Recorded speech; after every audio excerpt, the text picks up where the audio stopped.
Hey, it's Dennis from the Micro Machines podcast. Today I'm going to be doing something a little bit less tank related. This is, if you're not aware of it, Mini Metro.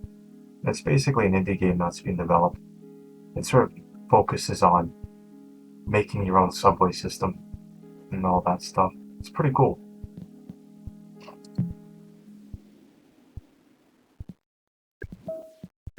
Let's play Toronto this time. Alright. So if you're not aware, the goal of this game is basically to create your own subway network by connecting stations with lines, and then over time, your subway system moves people, right, which are represented by these little shapes here. And then what happens is, you know, you essentially try to move as many people as possible before your system overcrowds. So let's start a new line.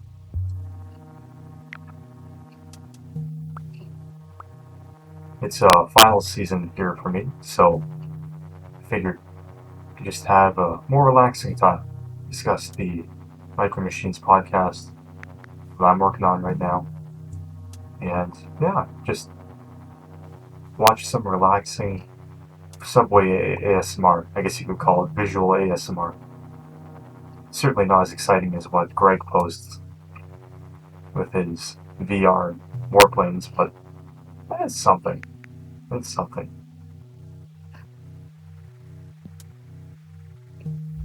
Alright, I'll keep this line up here.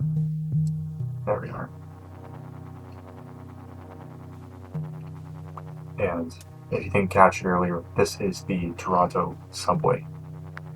Or at least it's using the map of Toronto.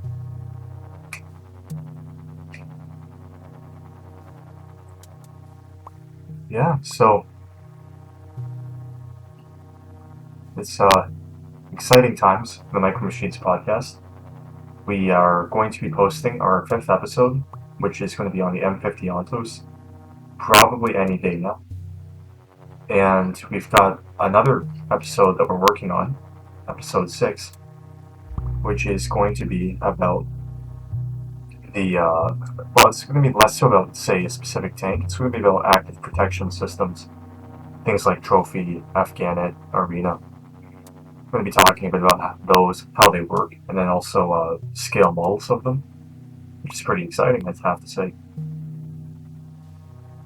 The slides for that are about done, but we're just trying to get people to, be ready to record. That's one hard thing. With a lot of podcasts, it's, a lot of the scale modeling podcasts are made by people who are, if not in the same time zone, at least usually in the same country. But we're pretty unique, I'd have to say, in that, we've got one guy in the southern hemisphere in New Zealand. We've got one guy in Germany, two guys in Canada, and then two guys in the States. So we're covering like a good percentage of the world's time zones with our recordings. It's a bit of a struggle to get people all together, but whenever we do get together, it's always a good time. And I really hope that you listeners are enjoying the podcast so far. It's always a tough thing to get started, but once you have the momentum and once you start doing these things, it gets pretty exciting, pretty fun. And yeah, I hope people enjoy listening to them as much as I know the crew loves making them. This is definitely not a conventional subway layout. Certainly, if you've looked at a map of the Toronto subway, it looks nothing the same.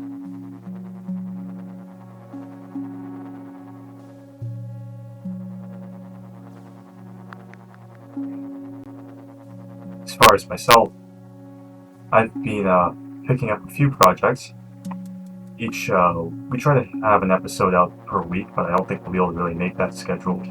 But in each podcast, we have each member of the crew talk about what sorts of projects they're working on at any given day. And so far, I've been trying to work on finishing my 48th skill Japanese Air Self-Defense Force, yeah, JASDF F2, which is essentially a Mitsubishi license-built F-16 with a longer wingspan. It's a Hasegawa kit, and honestly, the detail is quite acceptable. It's a good kit. Everything fits together pretty well, and definitely recommended.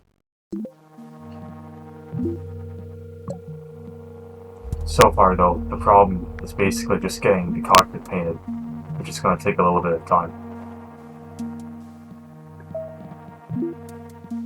But things are picking up. We're almost at 130 people carried so far.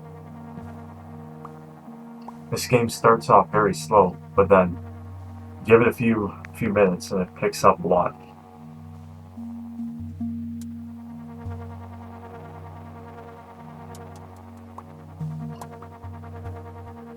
But aside from the F2A, once summer begins for me, I think the plan is to do my first full interior mold, and that's going to be Suyada's 1/248 scale Panther A. And Suyada is a pretty neat company. They're very new. I mean, I work in the industry, and I've only seen them for like the past maybe year, 2 years. As far as I understand it, they design their kits, but in terms of actually molding their plastic kits, I believe that Tacom does that for them.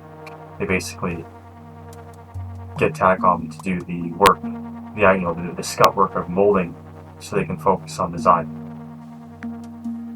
Suyada, their first kit was a really big 48 scale kit.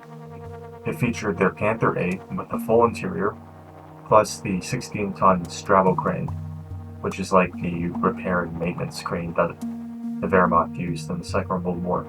And it also had a fully molded in plastic diorama base, so you could put your tank and your straddle crane on this base that they had designed, and essentially you could have your diorama. Miniart has done something similar in recent months with their Con diorama. But that's how they got noticed. It was a pretty bold starter kit for them to enter the market with. But it was pretty quickly received to a lot of praise because it was really well molded. All the details were good. It was a nice looking kit. It really was.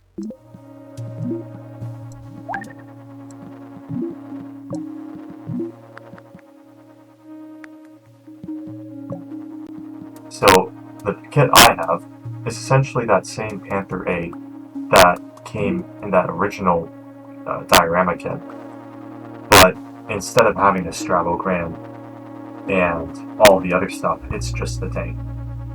But even so, it's still very, very nice. You get the full interior, everything's really well represented in it. You get the engine and all that.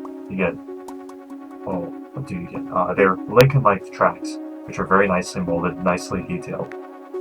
You have a metal barrel and a metal muzzle brake. They're very nice. But you also get a plastic part for those, if you so desire.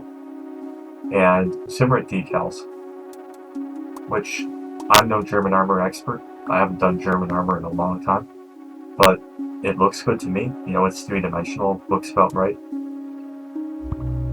I'm not sure exactly how I'm going to build it, but we shall see. We shall see. It'll definitely be a bit of a learning process.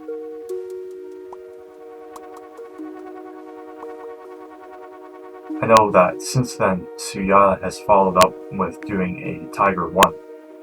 So sort of in the same vein as their Panther, they've done Tiger, and I'm not an expert on Tigers, but they say it's a Tiger from Kursk, and it's got the same deal. You get full interior, metal barrel, all those cool optional parts, all in 48 scale.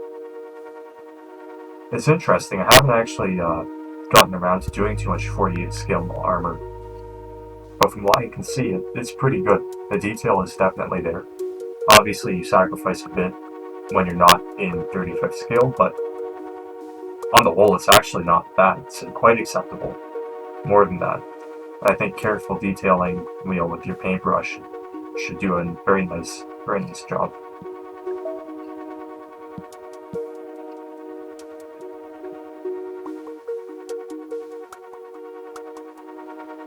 it is an interesting trend to think about. You see new companies like Suyata and companies like Border Model, for instance, which is out of China, or even Ryfield models. They all seem to be very intent on releasing their kits with quite a few options. So things like photo edge, which has become pretty standard, admittedly, but also things like, for instance, having, let's see, metal barrels, for instance. Very nicely turned metal barrels, workable tracks, or, not just having workable tracks, but also having, alternatives like link and length or vinyl tracks. Then having, figures that are resin. All these things are quite nice, and it's cool to see these new companies really taking a bit of a stab at the aftermarket, it seems, by trying to include as many options as possible with their kits. But at any rate, that's what I'm working on, aside from the podcast. Our subway system seems to be doing quite well right now. We're at 650 or so people. Usually in this game, depending on how you lay your subway out, you can usually expect to start seeing stations overcrowd at about 500 people. Either it's lost at 500 or it goes on for a fair ways after that.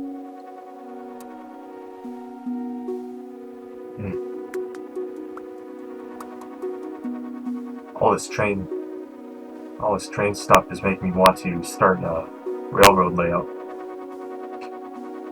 It's a shame because we don't have anybody on the podcast who does railroad modeling, at least not to my knowledge.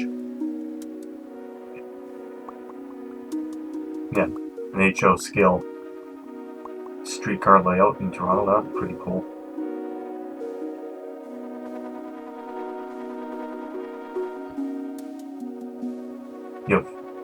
Railroad modeling is one place where 3D printers really seem to be leaving their mark. You see a lot of people who are using resin printers, or even FDM printers, not just to make things like buildings that go in train layouts, but even doing trains themselves. It's pretty cool to see, and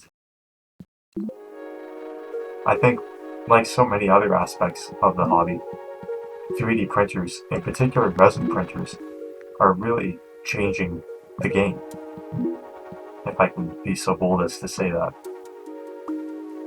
Now, in the interest of not,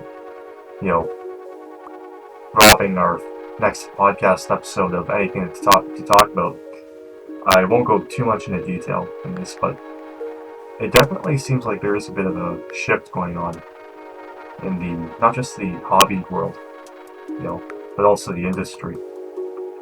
It seems like people are starting to really understand the potential, shall we say, of resin printers and how they can be used to not just add detail to models, but even to create full models on their own.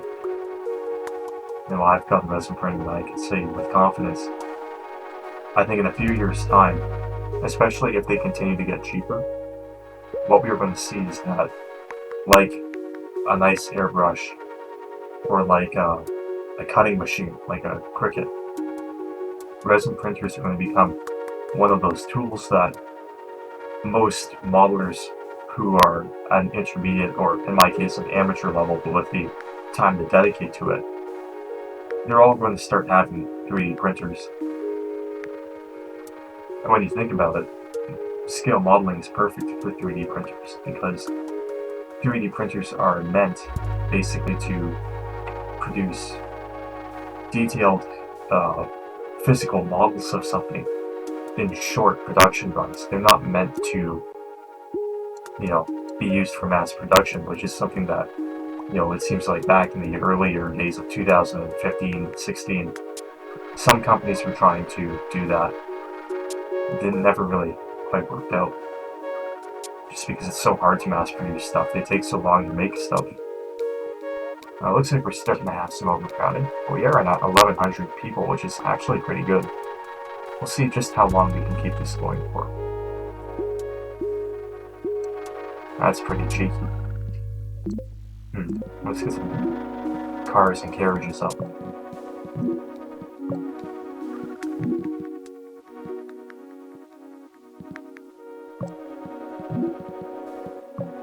Okay, well, we've got two subways. Well, actually, I lied. Three subways on this line. And we've got one subway with two carriages, I should say, on the yellow line. So that should combat overcrowding.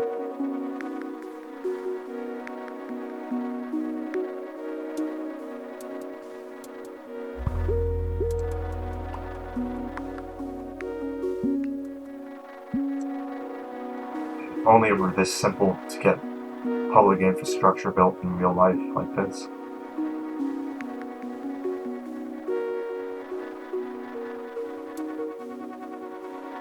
By the way, now since we're on the subject of Toronto, if anybody watching is into scale modeling and you're from the Toronto or Greater Toronto area, IPMS Toronto is basically the big model club in the area.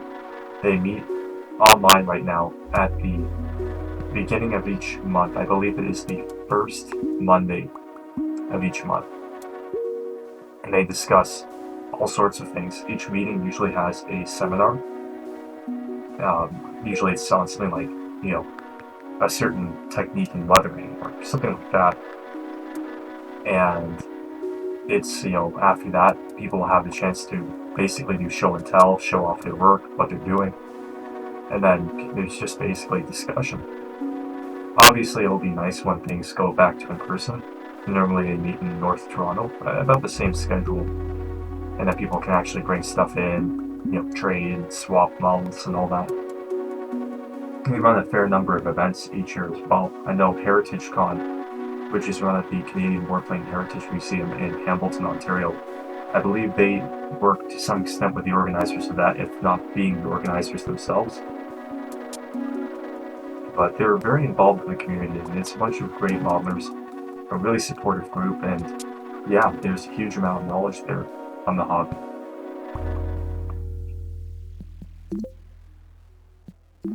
So if you're ever in, the Greater Toronto area, even if you just want to pop in, I'm sure they'd love to see people just come on and say hi and show off what they're doing. You have to have a membership there. I think it's a pretty reasonable amount of money for a yearly membership. It's about the same as with any other IPMS chapter. But as I understand it, with things being due to the pandemic right now, basically you can join the meetings by getting in contact with the organizers of IPMS Toronto, and you can contact them through their Twitter account, I believe, and that you can access through their website at ipmstoronto.ca. But you can basically join the meetings right now. So that's always something that's nice to do, get in contact with other model makers. Because it really does give us a chance not only to find community and be social in what is otherwise a pretty, introverted pursuit, but it's also a great way to get, constructive feedback on the models, to see what other people are doing, take inspiration from that, swap tips and techniques, and obviously get new model kits. Although I probably shouldn't say that.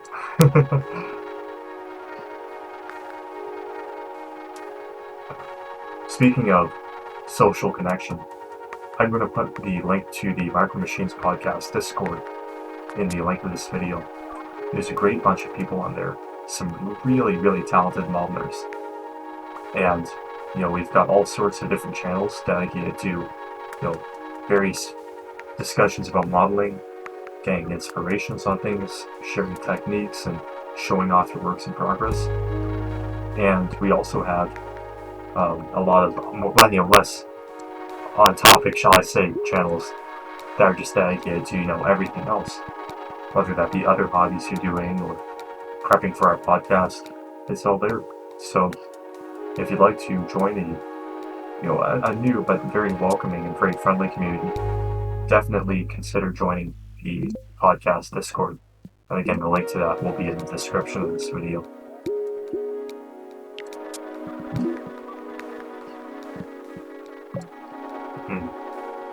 Well, we're at 2,100 riders right now. That is pretty high, I've got to say. We're doing pretty well, it seems. Just have to keep preventing these stations from overcrowding.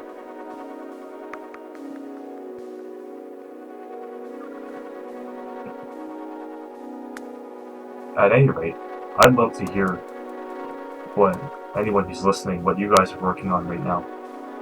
And if you've got any questions about the podcast or about how I get involved, or you just want to ask a question about modeling, or even just say hi, please leave a comment on this video. I'd love to hear from you.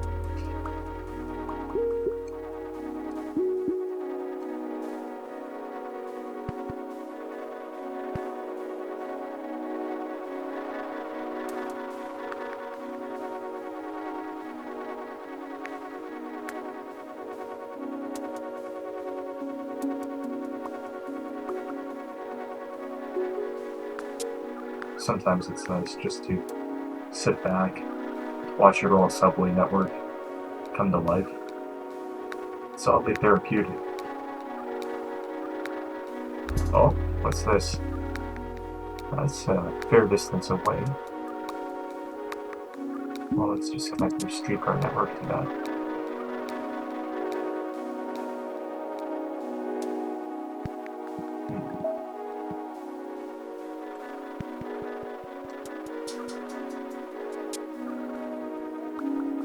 And if you are interested in playing Mini Metro, it's a game that has been out for a few years now. It's developed by a company called Dinosaur Polo Club, and they're an incredibly talented group of people, as you can see.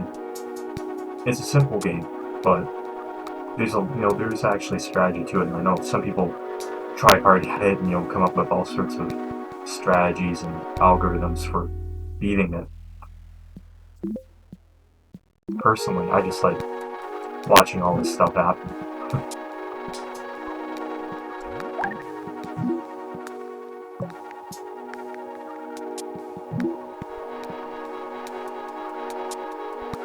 Looks like we're about full for streetcars. It's really good.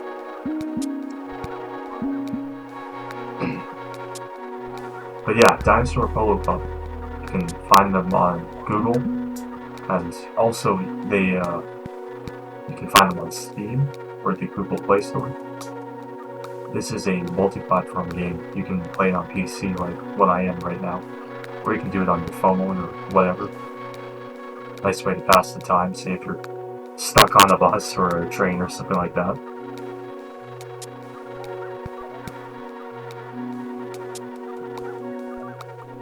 Oh, well, it looks like we're starting to overcrowd, especially at the confluence of the yellow subway line and the pink streetcar line by the Humber River, which is off to the left.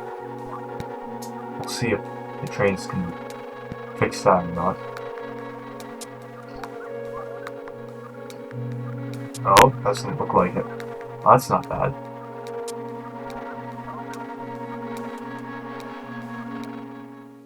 And there we are. Well, that's not bad. 3,047 passengers over 60 days. I think that's a new record of mine. Well, I suppose that concludes the video. So, to anyone and everyone who watches this, I just want to say thank you very much for taking the time out of your day to watch this. My name is Dennis from the Micro Machines podcast, and I hope to catch you later. Take care.